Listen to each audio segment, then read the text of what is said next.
Our president must adhere to the values that are at the core of this country, the most important being truth. This president is not able to do that. He is morally unfit to be president. 用全面开战来形容川普和前 FBI 局长科米间的隔空对决。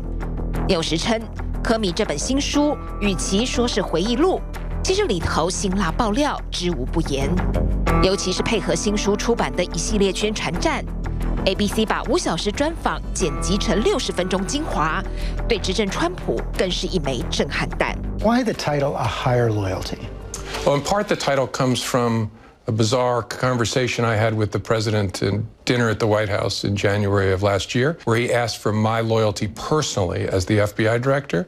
My loyalty is supposed to be to the American people and to the institution. But more than that, it grows out of a lifetime of my trying to be a better leader. He said, I expect loyalty, I need loyalty. And I just stared at him and had this little narrative with myself inside saying, don't you move, don't you dare move, don't even blink. Why not say no? I think because I was caught totally by surprise. The president's tweeted innumerable times calling you a leaker because of that.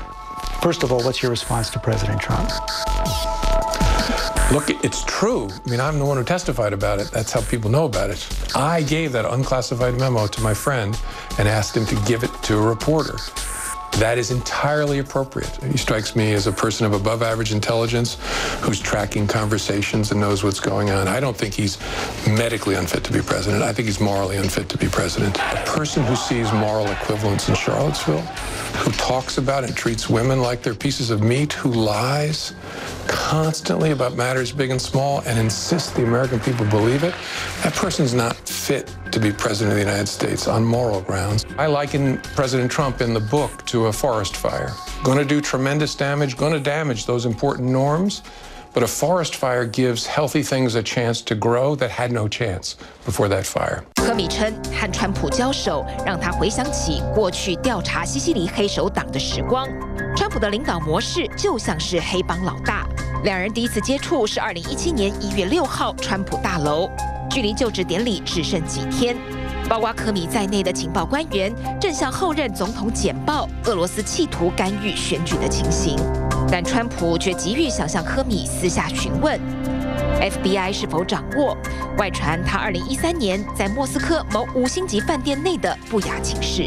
Honestly, never thought these words would come out of my mouth, but I don't know whether the current president of the United States was with prostitutes peeing on each other in Moscow in 2013. It's possible. 科米强调，书中内容无半句虚言。身为通俄案重要证人，本不该出书泄露机密资讯。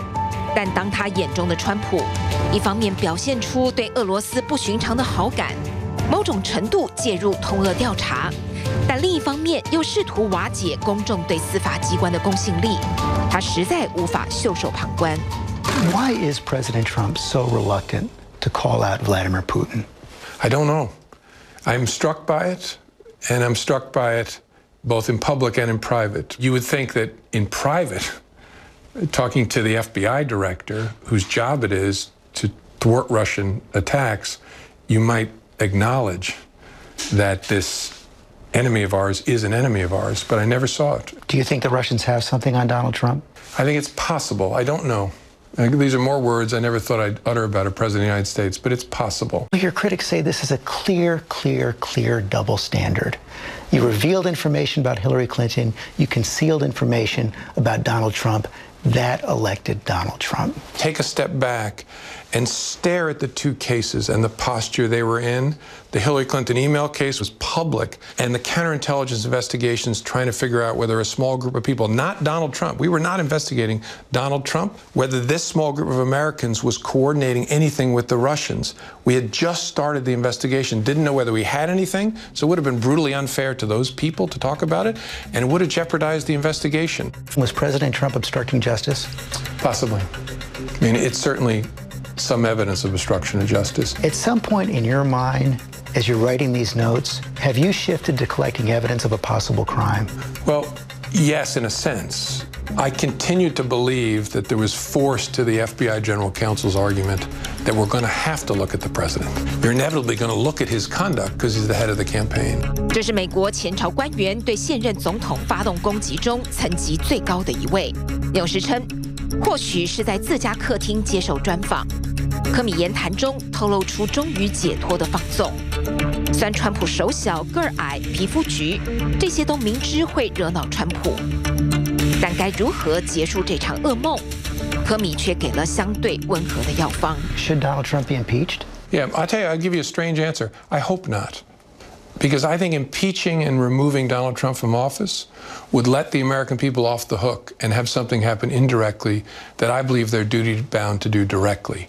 People in this country need to stand up and go to the voting booth and vote their values. Values matter. 川普显然预知这场紧追在婚外情后爆发的男性复仇可能造成极大杀伤力。访谈播出前就不断发动推特攻势，痛批科米对国会说谎，犯了很多罪，还用狡猾形容说他是史上最糟糕的联邦调查局长，但自己在镜头前绝口不提，一切交由白宫发言人回应。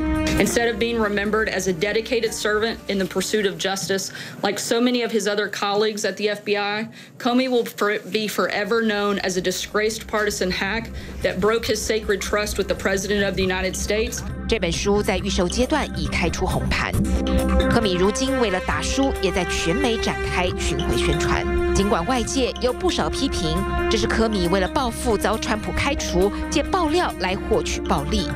但《华盛顿邮报》与 ABC 共同民调却显示，美国人仍有48%相信科米，远胜过川普的32%。科米在接受 USA Today 专访中说，该书希望驱动关于领导和道德的健康对话。在 CNN 专访中也出示工作备忘录，强调书中内容不会与先前提供特检的有所出入。他强调，或许有人会觉得我是个笨蛋，但我绝对是个诚实的笨蛋。